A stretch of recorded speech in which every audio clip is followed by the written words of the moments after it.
Bədənin hansı hissələrinə heç vaxt heç kim toxuna bilməz? Bədənin şəxsi hissələrinə. Bəli.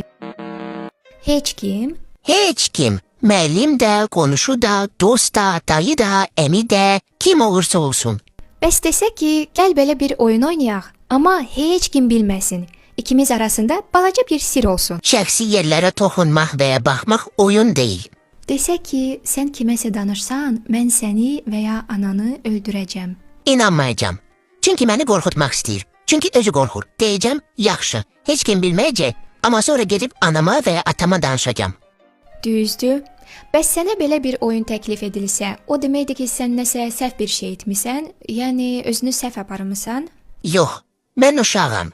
Səhv hərəkətlərə görə böyük insan cavabdeh olur.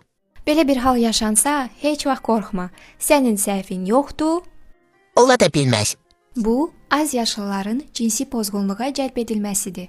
Mütləq böyüklərə xəbər ver ki, həm səni, həm də dostlarını pis insanlardan qoruya bilsinlər.